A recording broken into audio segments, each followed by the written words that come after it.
이재갑 한림대 강남성심병원 감염내과 교수를 연결해서 코로나19 백신 관련 얘기를 더 자세히 나눠보도록 하겠습니다.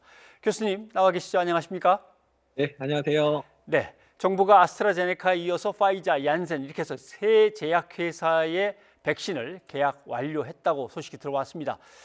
4,600만이 되는데 물량 확보가 좀 늦었다는 얘기가 자꾸 이어집니다만은 4,600만이 일단 계약이 끝나면 이 정도로는 일단 되는 겁니까? 예, 일단은 지금 이제 4,600만 들어오는 것들은요, 주로 성인 대상 접종을 할 수 있는 거거든요. 지금 예. 소아 대상 같은 경우는 아직 연구가 진행되고 있기 때문에 언제 시작될지 모르기 때문에요. 4,600만 명이면 일단 성인들에 대한 접종을 어느 정도 완료할 수 있고 남을 수 있는 용량이고요. 남은 용량 같은 경우는 이제 소아 임상이 끝나면 소아 대상의 그런 접종을 시작할 수도 있는 분량으로 생각이 됩니다. 네. 얀센 백신 같은 경우는 상온에 보관할 수 있다. 그리고 두 번 맞는 게 아니라 한 번만 맞으면 된다. 이런 얘기 때문에 얀센이 빨리 들어와야 될 텐데 이런 얘기가 있었습니다만은 임상 3상이 진행 중이라는 얘기도 있고요. 이 안전성을 어떻게 보십니까? 일단 얀센에서 개발한 백신 같은 경우는 이미 에볼라 백신에서 이 플랫폼을 사용했던 적이 있고요. 예. 에볼라에서 안전하게 일단 아프리카에서 접종이 이루어졌던 백신입니다. 그래서 거기에 바이러스만 바꿔서 집어넣은 백신이기 때문에 안전성은 상당히 이제 이미 증명된 백신이다 생각하시면 될 것 같고요. 예. 또한 말씀하신 대로 1회 접종의 그런 장점이 있고 또한 상온 보관 또는 냉장 보관이 가능하기 때문에 백신의 접종과 또 보급 측면에서 상당한 유리한 점을 가지고 있습니다. 네. 이 전문가들이 매일같이 확인하시고 토의를 벌였을 문제입니다만은 일각에서는 파이자 백신도 임상 연구가 진행될 때 그것도 계약 서둘러서 빨리빨리 들어갔어야 되는 거 아닌가 하는데 그때그때 상황에 따라 어떤 백신이 더 빨리 될 것 같다, 어떤 백신이 더 유리할 것 같다 이런 판단들이 계속 있었나요? 예. 사실 이제 정부 차원에서는 이제 범정부 이제 추진단이라 그래서 백신과 관련돼 있는 부분에 이제 TF도 조성이 됐고 또한 도입과 관련된 TF도 있었는데요. 예. 일단은 이제 백신 임상이 진행됨에 따라서 사실 아스트라제네카가 중간에 멈추지 않았으면 제일 먼저 임상이 끝났을 거로 예상이 됐는데 네. 중간에 이제 부작용 관련된 상황으로 이제 짧게는 1-2주 길게는 한 달 정도 이제 연구가 좀 중단이 됐었고 그 사이에 화이자나 모더나가 특별한 문제 없이 일단 미국 내에서의 엄청난 그런 이제 투자를 통해서 백신 임상이 빨리 진행되면서 이 임상 자체가 역전이 되는 상황이 벌어졌습니다. 사실 화이자나 모더나 백신이 어느 정도 성과를 보일 거로 예상됐던 시점에 좀 선계약을 했었으면 어땠을까 생각이 드는데 일단은 우리나라 내에서 생산 기반이 없었던 부분들이나 mRNA 백신에 대해서 우리나라가 상당히 이제 좀 접근해 봤던 적이 없었기 때문에 조금 이제 그런 선구매나 이런 부분에 조금 주춤했었던 건 사실인 것 같습니다. 네. 일단 4,600만이 계약이 끝났다고 하지만 이게 한꺼번에 들어오는 건 아닐 거고요. 계속 네 예. 1차 오고 접종이 시작되면은 또 2차, 3차 계속 들어오고 맞고 이렇게 해야 되는 거겠죠?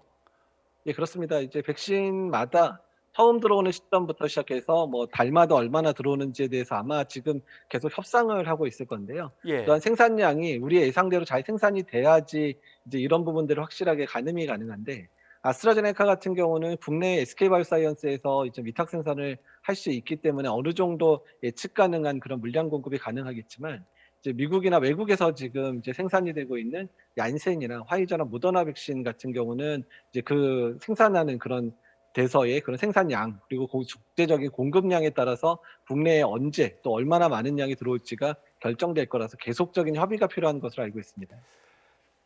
그래도 빨리 많은 사람들에게 백신 접종을 하려면 일단 맨 처음 도착하는 게 좀 많이 도착해 좋은 거 아닙니까? 왕창 들어와야 뭔가 여유 있게 전략을 짤 수도 있고.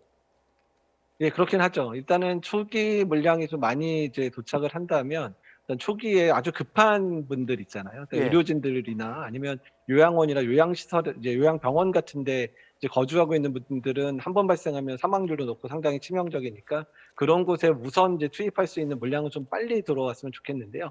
일단 정부 차원에서는 이제 이런 물량들을 최대한 빨리 확보하려고 계속된 협상을 할 것 같고요. 또한 국내 생산 가능한 백신들 같은 경우는 국내 생산량을 늘려서 좀 조기에 좀 더 빨리 이제 도입할 수 있는 방법들을 마련하려고 노력하고 있다고 들었습니다. 네. 그래도 다른 나라들과 비교해서 다른 나라가 이게 얼마나 확보했냐 그러니까 벌써 몇 억 단위로 간다거나 일본만 해도 억 단위로 가니까 야, 이 백신 네. 후진국이 돼버린 거 아니냐라고 K 방역의 문제를 제기하기도 합니다. 전문가로서는 어떻게 평가하십니까? 일단 뭐 지금 겨울철에 뭐 몇 명이라도 맞힐 수 있었던 상황이 됐으면 좋겠지만 이제 그러지는 못했지만요. 그러나 우리가 이제 전 국민 인구에 이제 버금가는 수준의 백신을 확보를 했고 조금 늦은 측면들이 있지만 어떻든 대개의 모든 국가들의 본격적인 접종은 내년 다 이제 1분기나 2분기에 시작이 되거든요. 그래서 우리가 지금 당장 맞추지는 못하고 있지만 우리가 본격적으로 접종을 시작하는 시기는 외국과는 크게 차이가 나지 않을 거라 생각을 하고 있습니다. 네. 정부가 얘기하는 대로 맨 먼저 맞는 게 중요한 게 아니고 조금 늦춰서 뒤따라가는 것도 괜찮다고 보시는 겁니까? 일단 이제 그렇게 표현한 거는 메시지 전달의 실패로 보고요. 어떻든 예. 간에 빨리 접종할 수 있으면 접종하는 게 좋은데 다만 빨리 접종도 하면서 안전한지도 이제 같이 확인하면서 간다라고 메시지 전달이 됐어야 될 것 같고 일단은 지금 상황에서는 일단 외국에서 만든 부분들을 최대한 자료도 확보할 뿐만 아니라 국내에 백신이 최대한 빨리 들어올 수 있는 방법들까지 같이 마련해서 두 마리 토끼를 다 잡는 전략을 갖는 게 현재로서는 가장 중요하다고 봅니다. 네. 다들 백신이 빨리 들어오면 하는데 들어오는 게 문제가 아니고 미국의 예를 보니까 들어온 다음에 해야 될 일도 엄청나게 많습니다. 어떤 거를 준비해야 될지 좀 설명을 해 주셔야겠습니다. 일단 지금 이제 우리가 어떤 감염병 대응으로 백신 접종을 할 때 이렇게 여러 개의 종류의 백신과 또한 여러 가지 콜드 체인을 운영했던 적이 사실 한 번도 없었습니다. 그렇기 예. 때문에 각각의 백신에 따라서 콜드 체인을 다 따로 구성을 해야 되는 뿐만 아니라 들어오는 백신의 물량이 들어올 때마다 이 백신은 어떤 사람한테 주로 접종할 건지에 대한 부분들도 결정을 해야 되는 상황이거든요. 특히 화이자 백신 같은 경우는 냉동 보관도 필요하기 때문에 예. 어쨌든 그런 이제 유통 그리고 접종 단계까지 철저한 준비들을 지금부터 시작을 해야 될 것으로 보고 있습니다. 네. 알겠습니다. 이재학 교수님 오늘 도움 말씀 고맙습니다. 예, 감사합니다.